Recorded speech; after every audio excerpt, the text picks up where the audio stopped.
Hello, good evening, everyone. Wigan Youth Zone members and extended family.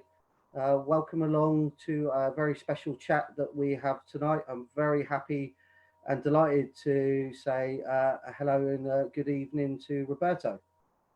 Hi, Dave. Thank you so much. Thank you for having me. Thank you for having the time and coming and wanting to spend the time with us here on Wigan Youth Zone tonight. So it's very much appreciated, and I know the young people that are taking part are looking forward to speaking to you. Well, me too. I think I'm always been really impressed with all the good work that you're doing in the Wigan Youth Zone, and from the distance, I always try to be as close as I can. So this is an opportunity to spend some time with everyone connected to the Wigan Youth Zone, and let's speak about everything. Let's have a good time, and let's commemorate the good work that is done in the Wigan Youth Zone. Is everyone's place, and it's a real example for the rest of the UK. So we should be very proud. That is great. Yeah, it is great, and we are, as you can see, we are a charity, and we are asking for some donations tonight. So it's really great that you're supporting and helping us with that tonight, Roberto.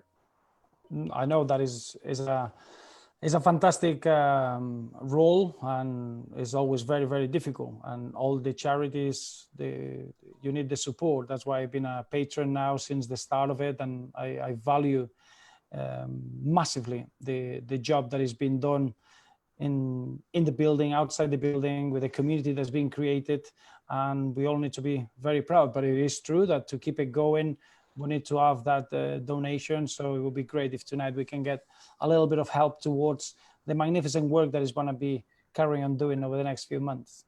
That's great. And I know that you've been a big part of Wigan Youth Zone from the very, very beginning, really. Would you be able to tell the people how you first sort of heard about Wigan Youth Zone and your role within that? Well, I think you need to go back to my time at Wigan Athletic as a player. I got to know the Wigan area, and we had the best person to get to know what was it like to be in Wigan and how the people think in Wigan was through my chairman at that time. Dave Whelan is passionate about the Northwest community, and he was telling me that one of the best experiences that he had as a young man was being in the Boys and Girls Club at that time in Wigan. And since then, he felt that he was missing. From that point, that was as the way he was, such a successful person, when he's got something in his head, he wanted to achieve it. He wanted to give it to the people of Wigan and the surroundings, and all became, I will always remember the season that we were all trying to stay up. We had a fantastic ending of the season, and at the end, as you know, there is a reward, a bonus for the players and the staff if you stay in the Premier League. And at that point, we wanted to be part of what was the dream of Wigan Youth Zone, and the players donated a big amount of money, and from them we were very close, following how the facilities were getting on, how the work was going to be done inside, being able to do the music, anything that you would expect a young person to be stimulated by. That's been happening in the Wigan Youth Zone. So since then, I'm very, very proud that I've been able to be a patron since then, and I always look forward for the events and the good work that has been done internally. And I always get a little hint of little stories and how well it's been working, and the authorities are delighted with the work that is been done. It's become an example. It's become a landmark in the UK. The work that has been done in Wigan Youth Zone. That's great. But honestly, the big part of what was raised and then the initial building has led on to people being able to use the facility. And I know the next person that's been on has been a big part of Wigan Youth Zone since it was actually open. So I believe Maddie has a question for you. So when you were growing up, who was your inspiration and why? Hi, Maddie. Well, yes, it's maybe an easy answer, but at home, I was always looking up to my dad. My dad would be always playing football. He became a manager when he given up his football career. And my memories of a young boy was next to him, sitting on a bench and asking him why is he doing that substitution, why is he doing things in that manner in the team, and that's what I started to think as a coach, and that's what I wanted to be involved in football. It became my passion. It wasn't a job, or it wasn't something that I wanted to do. It was the way of living, and my dad was the biggest influence in that respect. Then once you get playing the game and you're part of football, you get people that they really make you change where you look. This, for example, Johan Cruyff, that he came to play in Spain, Barcelona, when he changed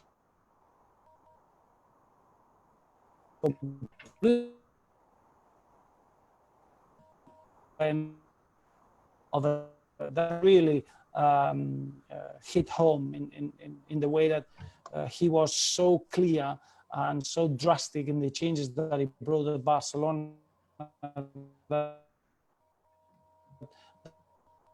That always gave. I always encourage.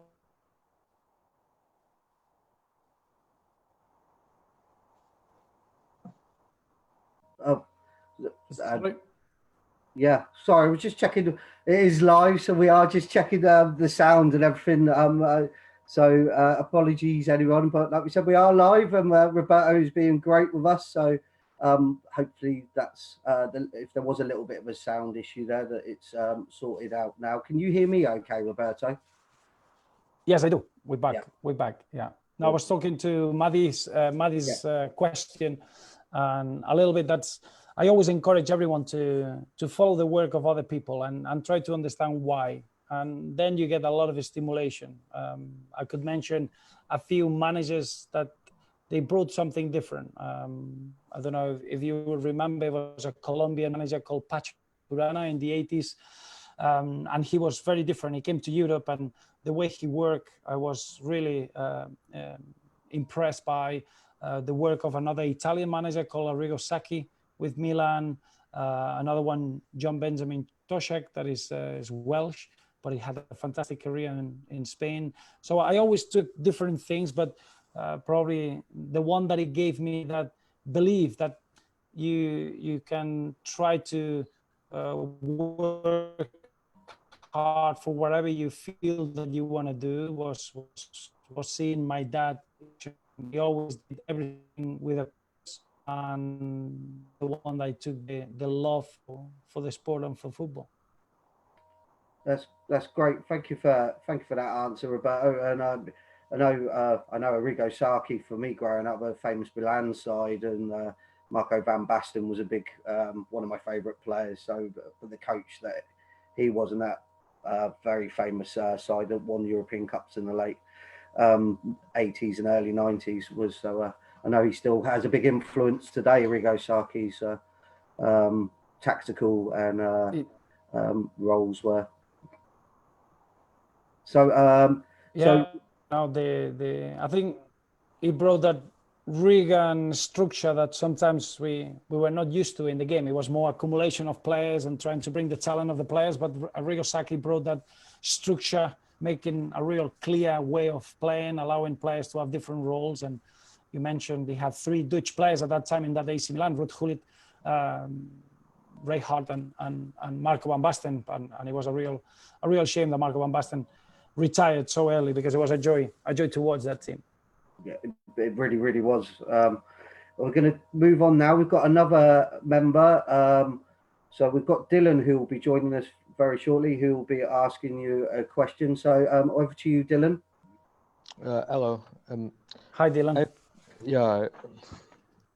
When you came to Wigan as a player and then a manager? Well, I think it was a very different situation. I think coming as a player was an incredible opportunity. We were 3 young players. If you would remember, we came 3 Spaniards that we were playing in Real Zaragoza. And at that time, we were 20, 21, and 22 years old. And we got offered the opportunity through Mr. Whelan, because at that time, Dave Whelan had JJB Sports. If you remember, there were sports shops all over the UK, but then he opened some shops in Spain. And the coincidence was that the manager of one of his Spanish shops used to see us play with the team and he offered us the opportunity. Both Wigan Athletic in '95. So in 1995, if you can imagine, that's a long time ago for a Spanish person to come over to Wigan. It was a different climate, completely different timetable. You couldn't even find a normal espresso. Now it sounds ridiculous that you couldn't find espresso coffee on the street, but I can guarantee you couldn't find one. We were used to do a siesta time, which after lunch we would go and have a bit of a sleep. The time we would get up, the shops were closed at 5 o'clock. We were used to going out on the street at 5 until 9 o'clock at night. So it was a completely shock, a cultural shock. But it was the offer of Mr. Whelan. It was someone that he had an incredible vision, and we believed him completely. He told us that he wanted to take Wigan Athletic to the Premier League. And at that time, we were in Division 3. He wanted to build a new stadium. We were playing at Springfield Park, a really small stadium. He had only 2 stands, and he told us he was going to build a 25,000 all-seater stadium, which is the current DW Stadium. And he wanted to be in Europe. He wanted to play in European football. So if you can imagine, those are very big statements, but he was really committed. He put a lot of effort. He put a lot of money in place to see how Wigan people could enjoy a team in the Premier League. And we were part of it as players. And then it was easy. I spent 6 years, fantastic 6 years in Wigan as a player. And then I started managing at Swansea City. And one day I had the phone call from Dave Whelan, and it was going to be the easiest decision in my life to take the job at Wigan Athletic. And I always felt at home. For me, Wigan Athletic is a second home, and in football terms, probably my first home. That's really great.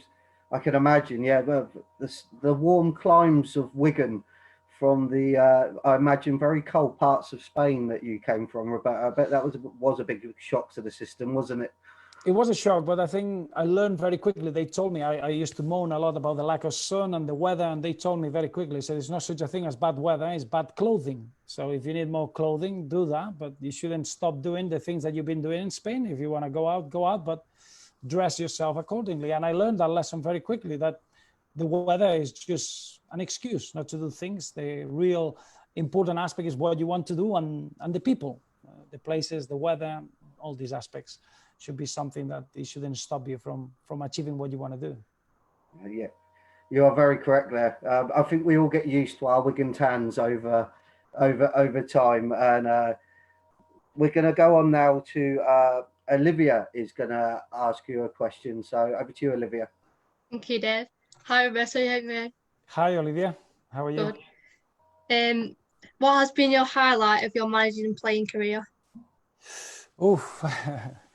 I've been very fortunate. I had many big moments. I always enjoy when something comes to plan, and as a manager or as a coach, you need to see how players want to become a team and they want to work for each other, and then you see the reward at the end. I would remember winning the FA Cup with Wigan was something that probably is one of the biggest underdogs stories. I think in football, the FA Cup always gives you that opportunity of being able to achieve that dream, to beat a team that probably is superior than you. But when you play in Wembley, when you play in a final, it's very rare in a beautiful pitch where it's a great size, that is very difficult that the underdog would beat the favorite team. But the way it happens was the belief that we had in Wigan, the way that everyone traveled down, and we played extremely well. If you got the opportunity to watch the game back, it was a fantastic game of football. It wasn't just a lucky win. And that was a really good moment, because then you come back and you can celebrate. We were in the town with everyone, and it really creates a memory for a lifetime.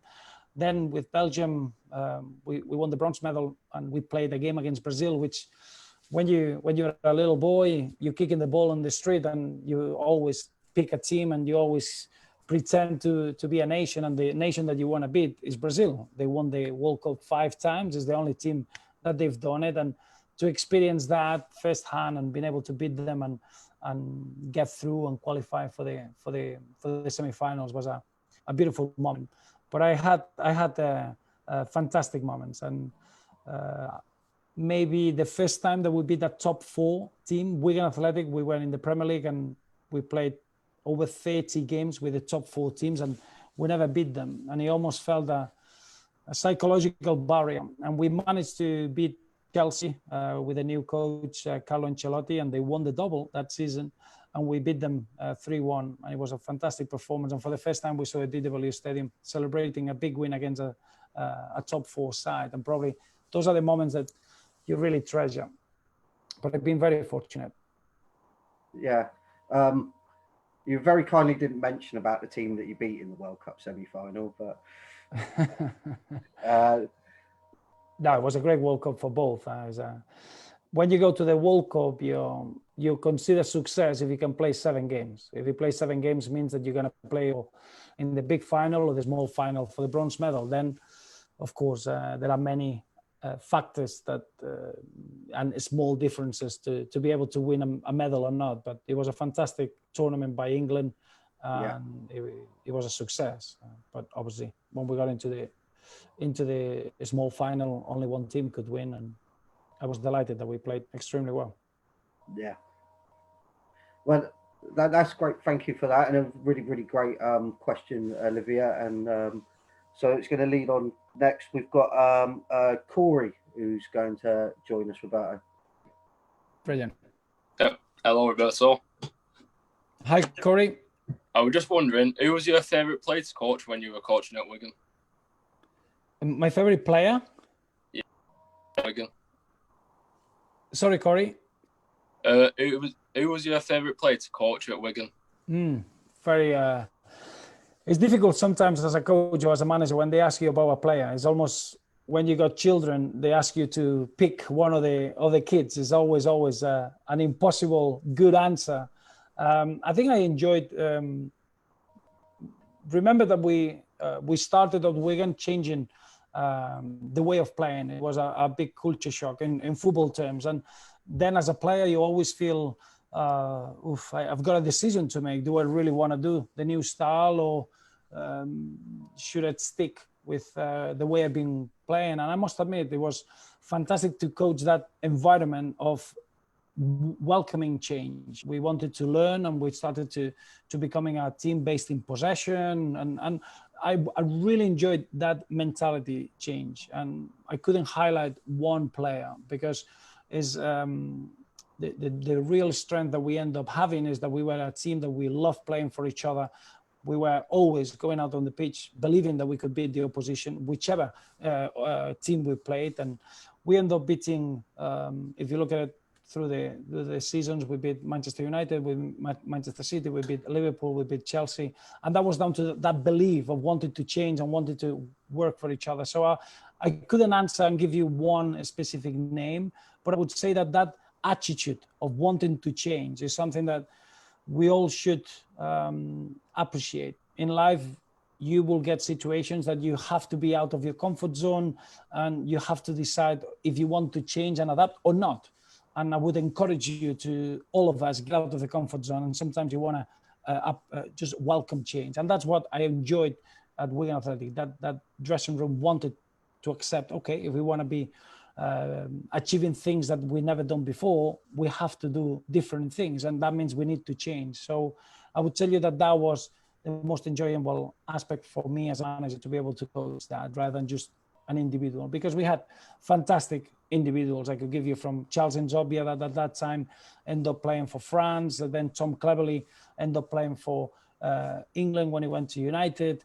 We had players like James McCarthy, Franco Di Santo that he played for Argentina. Remember, Franco Di Santo was such a young, talented player, but he was a Wigan Athletic when he went selected with Argentina with a line of strikers that he had Sergio Aguero from Manchester City, he had El Kun Aguero from Manchester City in England, but then he had Lionel Messi from Barcelona and Higuain from Real Madrid and Franco Di Santo from Wigan Athletic. So we had really good stories of young players that they came to Wigan, they gave their all for the team, and that's what I really enjoyed managing. It's great. Thank you, Roberto. you're talking about out your comfort zones. I've definitely I can relate to that for what we're doing tonight. But it's great. It is good to challenge and push yourself. I don't think I'll be giving anyone a run for their money on Sky Sports News or. Well, you could surprise yourself. You're doing very well, Dave. You're doing very well. Well, that's very kind. My line manager, Sicky, will be very happy to hear that I'm doing so well with that. So, I've got a question. So Will and James are in the chat, and you've already met them. Yes, I do. I remember. They are big fans. So they've asked me to ask the question on behalf of them, if that's okay. Brilliant. Okay. You've already just sort of alluded and you've talked to it. And they ask, do you like managing Belgium and why? Well, yes, it's fascinating because when I was at Wigan, we faced different Belgian players. And if you remember, at the DW Stadium is where Eden Hazard made his debut for Chelsea when he arrived to the UK. And you see a player like Eden Hazard and you're thinking, okay, where is he from? Belgium?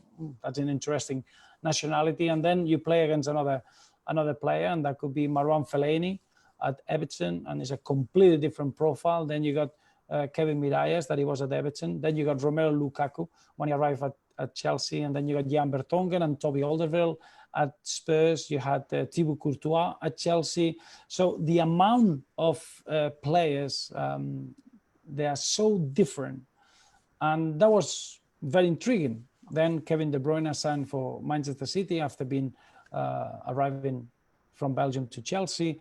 And if you look at those individuals, Vincent Kompany, that he had a long period at Manchester City, the variety of these players is fascinating. Belgium is only 11 million people. So the population is almost a third of what you have in England.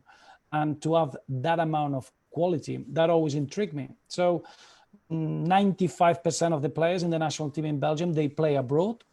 And I just felt very intrigued if we could bring all that talent together and have that belief that we could do something very special in a major tournament. And as it was, I always wanted to be involved in international football and being involved in a World Cup.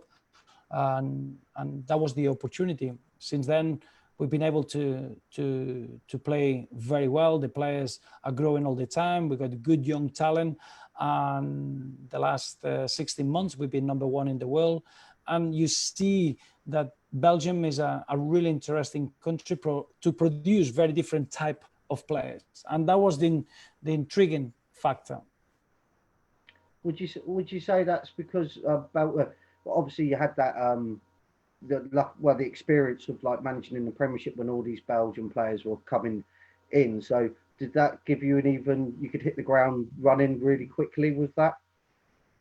Yeah, of course. I think as a manager, they always helps you when you got information about players and you know how they face adversity, how they face good moments, and obviously the players that we faced really give me that insight of the type of player that we had. But then it's only when you get to work with them, when you realize that they really care about representing their nation at international level, and you're starting to get to know the person behind that footballer. And that's been the impressive aspect. These players are real ambassadors. They leave Belgium very early, very young, and they become really successful away from home, working extremely hard. And when they come back, it's a celebration. And you can imagine everyone in Belgium are supporting their careers, but it's a real joy to watch the national team play. And it gives you a sense that you can achieve anything that you want in life if you work hard enough. And they're a beautiful story in that respect. That's great. Thank you for that. Well, we're gonna have Olivia is gonna come back on and ask you another question about it. Great. Oh, how are you managing your team during this current situation? Well, I think it's been challenging. It's been challenging for everyone, not just in football, in every aspect of life. It's been everyone having to adapt and been responsible. A virus is very, very difficult to stop if everyone doesn't follow the rules. And in my case, we got the March camp. We had a very, very interesting March camp in Qatar. We had to cancel that. Then we had in June, as you may know, we had the European Championships, and that's been postponed now for 1 year. And that's been frustrating. Apart from that, we just moving on. We're preparing now September, where we got the Nations League, and we don't know yet, but we're going to find out if those games go ahead or not. So I've been keeping very much at home. I've been working in distance, trying to put a lot of cases a scenario down and try to give a normality to what the new start will be. We all know that once this lockdown finishes, we're all gonna go back to a new normality, be able to do the things that we were doing before, and we need to accept it, because the health of everyone is the most important aspect. The loved ones, and especially the ones that they are at risk, they deserve our attention, and until we get the vaccination, we'll have to be very aware. But I've been keeping a distance, preparing a lot of things, but in a way looking forward to when we'll come back to be on a football pitch again. That's great. Yeah, and it is that message of looking after each other at the moment and staying safe, and just reinforcing that. And just once again, just want to say thank you for coming on tonight. As in, we're almost halfway through, so I think we're doing all right, Roberto, so far. We seem to be holding our own. What do you think? You're doing a great job. Do a great job. I think maybe I'll have to take you with me to Belgium, huh? Well, I don't know what to say. I'd be quite happy to come and have a view. I think we could arrange. I don't know if Anthony will be that happy, and all the boys and girls, but well, I'm sure we could arrange something. So yeah. So we're gonna go on to so we've already spoke to Maddie. But Maddie is going to come back with another question for you, Roberto. Excellent. So, what is your stance about when football should return due to COVID-19? Because shouldn't people's health come first? That's a very good debate at the moment. Good question, Maddie. I feel that there is a lot of people that need sport. We follow what the teams do at every level, from tennis to rugby to any athletics to football, and I think that's part of keeping a community engaged. And I think it would be a fantastic message to start seeing a new normality. And I do feel that we got a responsibility, the same way that we got the frontline workers in hospitals, in care homes, and trying to provide food in the supermarkets. I think as a sportsman, and that's a very personal view, I can understand that people don't want to do that. I feel personally that we should try to force getting back to playing, not to put at risk the fans, not to put at risk any others than the players and the staff that we need to be trying to give normality. It's important that the situation now, as you know, there are many leagues around the world that they have to find a decision. Do they finish the league and they move on to the next one, or do they continue? And FIFA and UEFA, they've been very clear. Domestic football has to find a solution, but they give the opportunity to make that decision in each country. I think culturally it's important to have that answered in the right way for each country. The television rights make a big difference from country to country. There are some leagues that if they don't complete the league, maybe they'll have to pay the money back that they got paid in front. And that will be very, very difficult to survive for many institutions. Other leagues, they play pro rata, so they get paid by the games that they've been showed on TV. So when they stop, they stop. There's not a big issue. So my opinion is to try to be safe and follow the government instructions. But once we do that, we should try to get on the football pitch as quick as we can, just for the good of everyone, and give that sign of normality. But I think we need to be realistic that we're not going to be playing in front of crowds. It's not going to be safe for people not to keep the distance. And until there is a vaccine, I think there'll be behind closed doors. We're going to see a completely different way of following the sport, and maybe it's more a fun experience through being at home digitally, and that's going to be a real new way of following your teams. But I do feel that the sport should get back as soon as we can, because we need it, and it would feel a really good treatment and a good way to rehab from the lockdown that we had. Yeah, I think that's 100% once well, the sports, and I know for the young members and the members that have been engaging in like the activities that we can do sporting wise. But I think when we do get back and when everyone gets back to the youth zone, just be a new appreciation again of the facilities and what young people can actually sort of is on their doorstep and what they can do. I mean, the football pitches and the climbing walls or the music rooms. And that's why it's great with our virtual youth zone that we're still able to keep contact with them, Roberto.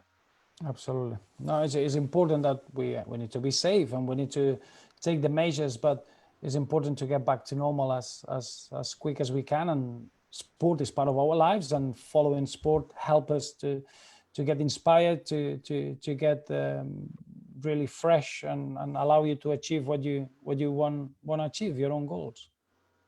That's great. Thank you, Roberto. So we're going to go on to, so we're going to have Caden is going to join us in a moment. And so Caden, if you're ready to ask Roberto your question. Hi, Roberto. Hi, Caden. How are you? I'm good. How are you? Very good. Very good. Looking forward to your question. What was your best moment with Wigan? Well, I think it was when I arrived as a young Spanish boy to Wigan. That was the way that the people in Wigan received the three of us was fantastic. And I know that probably that's not a moment on the football pitch, and I had many great moments on the football pitch that I treasure forever. But that feeling of feeling at home in Wigan, that's almost something that I always try to compare when I move to a new job, or I go to a new country. I almost set the bar of the way that I was welcome in Wigan and the way I was felt, and that's always that I take with me. But on the pitch, I think we mentioned with some games, some achievements. Probably if I'm going to mention a game to you, would be West Ham game at the DW Stadium. We were 2-0 down. Maybe you don't remember that, but we had 2 games left in the league and we were bottom of the table. And West Ham, if they were going to beat us at the DW Stadium, they would have an opportunity to stay up. We were 2-0 down after 45 minutes, and we won the game 3-2 with a goal in the last second by Charles Nzogbia. And I think that's one of the best games that I've ever been involved, and just because of the emotions, because the type of football, the last 20 minutes was an attack from both boxes, and it was one of those moments that it could only happen in the DW Stadium. The belief that it was around the ground was incredible. Almost a halftime we were relegated, and 45 minutes later we had an opportunity. If we could go to Stoke, which they were unbeaten at home for a calendar year, it wasn't an easy task, but we could stay up, and that was an incredible moment. And it taught me a lot throughout my career and throughout my life, that if you believe enough, you can never give up. You only lose the moment that you accept that you lose, and that was typical of Wigan Athletic. I remember quite a few of those games as someone that didn't follow Wigan until I moved up here, but I've been down to the DW many times now. But you definitely had some 3-2 games. Another classic was Arsenal. Arsenal, yeah. Again, Charles Nzogbia scored in the third goal. We were 2-0 down. We played very well that day, but we played against a team that they were very good going forward as well. But a little bit, that was an exciting game, and as a game as good as it gets, going 2-0 down against a team that I feel at that time, Arsenal, I think it was many years that they never lost a game when they got 2-0 up. But it was the meaning of the West Ham game. I don't think I've been in many games where a game in a league normally is just an opportunity to win 3 points and get a good momentum, or lose 3 points and get in a bad moment. But that was almost a final within the league campaign, and 45 minutes you were down, and the opportunity of having 45 minutes to get a chance to stay up, that was pure resilience, and probably that was the belief feeling that we had with the Wigan fans and the Wigan town as a whole. Yeah, I know. I know from watching it, just that it was a team, your team that you had at that time. It was a. I don't think you were ever comfortable at being 2-0 down to Wigan, because it just seems that the last 10 minutes, that team never gave up, always seemed to come back. And I do remember that West Ham game. That was right up there with some unbelievable Premier League moments. I think any neutral football fan would have. I know I was like, wow. So yeah, it certainly sticks in the memory for a lot of people in Wigan, Roberto. Yeah, have everyone seen it? Because you're very young. Have you all seen that game? The West Ham, Wigan Athletic West Ham? You have? For people can't see it, a lot of Maddie people hasn't seen it. Caden seen it. Dylan seen it. Olivia seen it. Corey seen it. Caitlin, you've seen it? No. I think it gets replayed every now and then. The older Premiership years, if you catch it, it's one of the big games at the end of the season. Is absolutely well worth it. Well worth it, yes.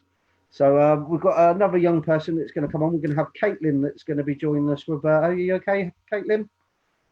Hi, Caitlin. Hello. Are you okay? Very well. Yourself? Yeah, I'm good, thank you. What was your Excellent. biggest achievement?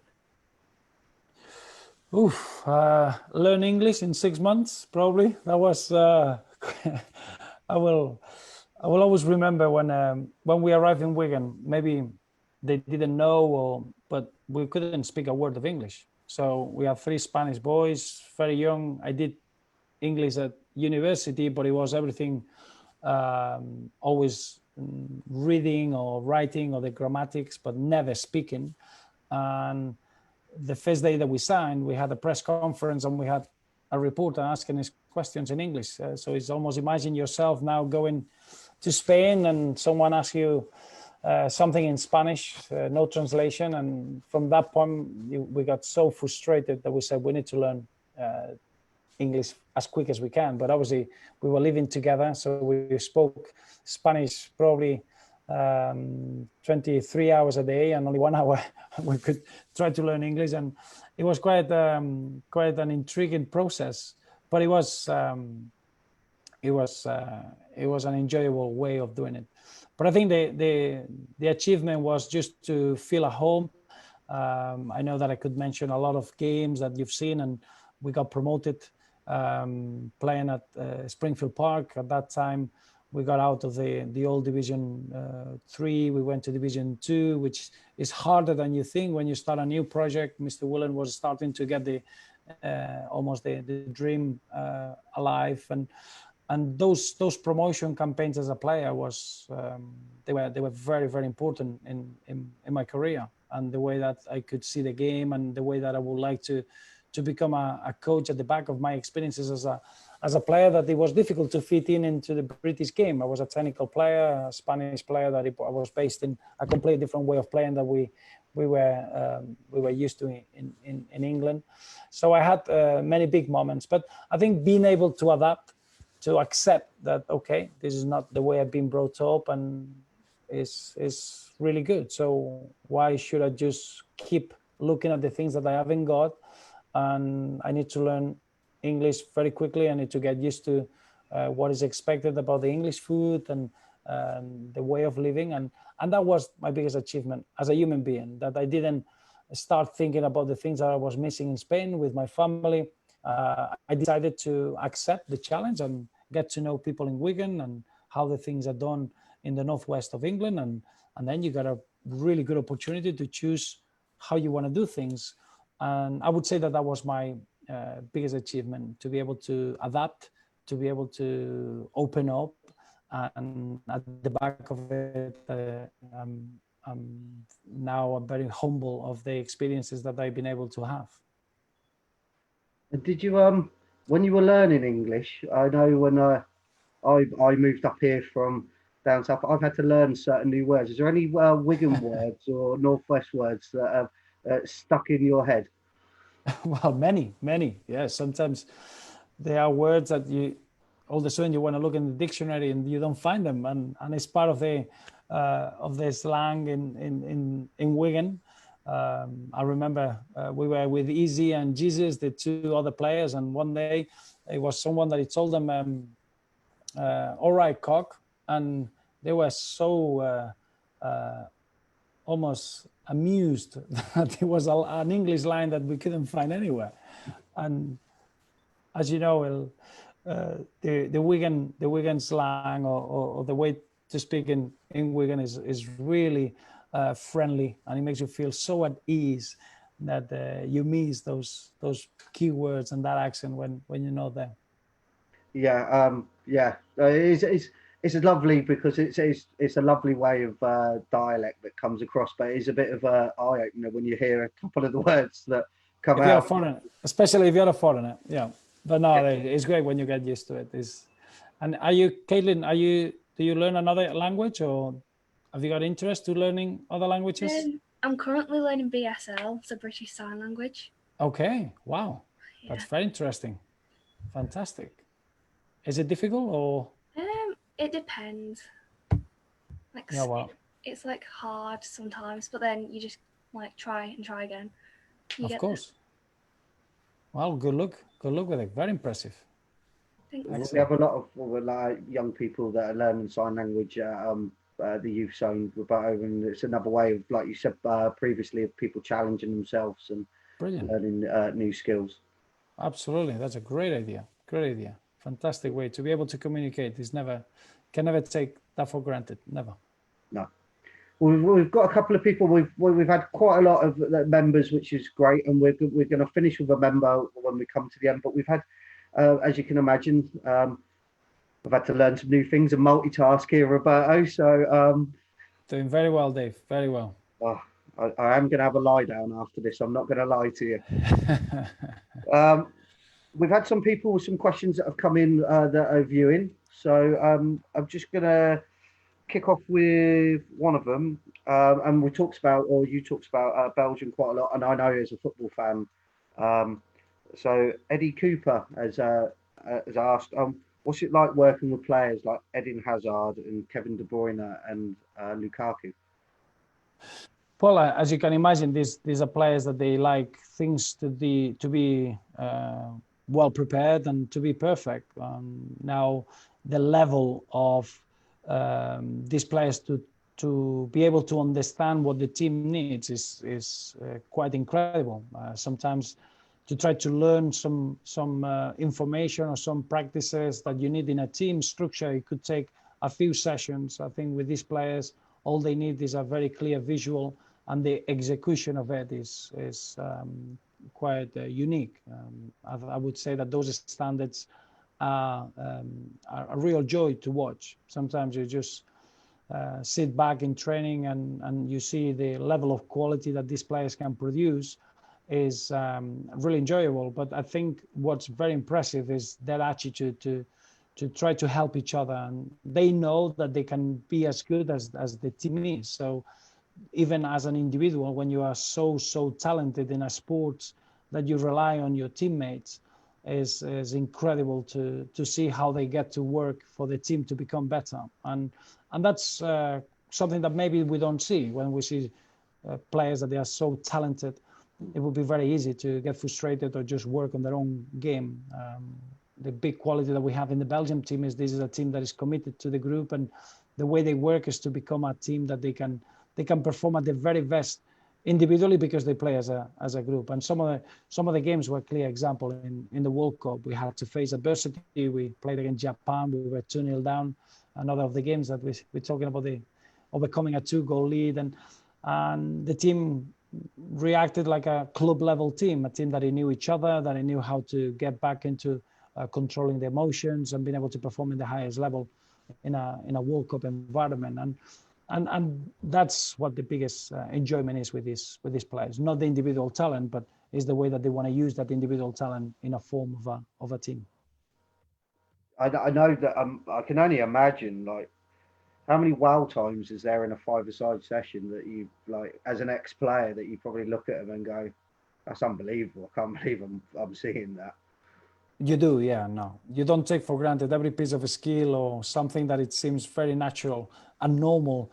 We know that is not, and you need to treasure it. And there is a lot of quality, but you would what you always value is the the intensity that skill is shown on that. Sometimes we can see that a small-sided game can be played just for the joy of the game, but when you see it played at the highest level of intensity and speed, you see something that is quite of the highest level, and we don't take it for granted. Myself and the staff, we certainly don't take it for granted. We really enjoy those moments. No, you're not tempted to join in with five-a-side anymore then, Roberto, no? Not at all. I think those years are well gone. I've been trying to put the boots on in the Joseph's goal, which is a charity in Wigan, as you well know, and even those games become very, very long and so difficult. So unfortunately, my years as a footballer, they're well gone. I'm sure maybe if you had a word with Thierry Henry, he might come along and turn out for you in one. That's different. That's different. I think Thierry could still play and he could still win many games. Yeah, that's great. I know we've got another question for spoke to. So Maddie's going to be coming and asking another question. So off you go, Maddie. So I know we've talked a lot about boys in football, but do you think girls in football should get the same recognition as boys? Because personally, I don't think they get enough. Yes. Do you play football, Maddie? Yeah. What position do you play? Goalkeeper. Oh, brilliant. Yes, I think I was very impressed on how good the World Cup in France was. I thought women's football has evolved immensely. But it is true that it is a cycle, and it's just about, we only measure maybe the games at the highest level, but is the grassroots work that is done on the 15s, on the 16s, on the 17s, how we can help the development of the girls and being able to get enough infrastructure to allow the girls to develop into top players. But I think the game is improving all the time. Eventually, there will be the same support. How long that's going to be, I don't know. I couldn't tell you an answer, but I'm very close to the projects that we put in place in Belgium. There is one specific called The World on Your Feet, which is to try to get up to 40,000 women playing football. And there is a lot of desire for the football institutions to help towards women's football and the leagues. And it's not going to be an easy process. And I think it's very, very hard. As a young girl that you want to play in the game, I would encourage you. And even if you find it difficult, keep going, because it's a fantastic way of enjoying life through that sport. And even though it's taken 100 years to get men's football where it is now, so we shouldn't be trying to get where the men's game is. It's just try to see evolution and improvement every year, and I think that's going to be the case. How quickly we can get it into the best possible level, it will depend in every institution, every federation, every nation. But I do feel that there is a real intention for giving women's football a big opportunity, and I think the World Cup in France did a lot of good on that. That's great. It's quite a topical subject at the moment with obviously the women's USA squad and the topic about equal pay and everything that's happened very recently, Roberto.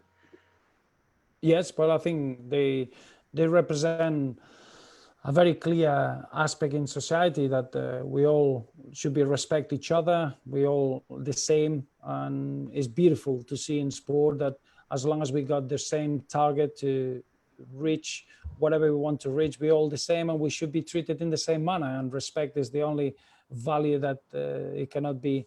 There is no almost acceptance that no allowing everyone to be respected and everyone to be treated the way you want to be treated. And I think they've been a team that they've been fighting for those values in a fantastic manner. They're a winning team, probably the most successful team in women's football in the history of the sport. And I think they've got a very strong voice. And at the moment, they get a lot of attention from the right areas and decision makers that they need to help towards those values to be in society in very, very clear manner. That's great. Thank you for that, and for going through that with us, Roberto. We've got Caden is going to ask you a question.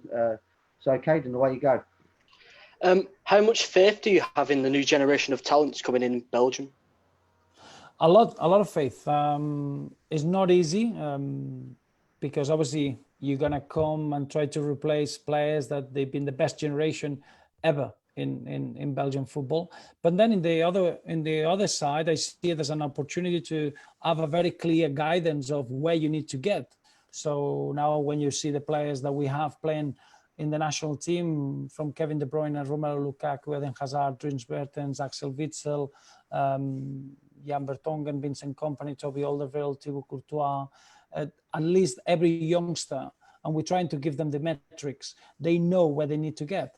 And that gives you a clear path. Of course, is something that is very, very difficult to achieve because these generations are extremely talented, but at least you got a real clear path of where to work to. And we're working a lot on that individual and one-to-one coaching, try to help, especially from that psychological aspect, to be able to cope with expectations, because it's not the same for a young player to go into a team that he can win or not, but it's very difficult to jump into a team that is number one in the world and is expected to win in every game that they go into. So the talent is there. I think Belgium, because it's got so many cultures and a lot of diversity, will always produce talent. Now is our responsibility to guide them and give them as much information as we can to get as close as the generation that are currently playing. It was a good question, that, Caden, and a bit of a tough one, that, to actually know what's coming underneath about it. We've just got a couple more. So we've got Caitlin, who's going to have a question. You ready, Caitlin? Hi again. What was your first reaction to lockdown and football being cancelled? Well, I've got in the national team, we got players that they playing in China, and we followed very closely the evolution of the virus as it started. So it was almost mid-December, and the league, football league, never started in China. So we were preparing ourselves. What will happen if that comes to Europe? Then all of a sudden, in the north of Italy, it hit the area very, very hard. We had players in Inter Milan, we had players in Atalanta, in Bergamo, and that was one of the focuses.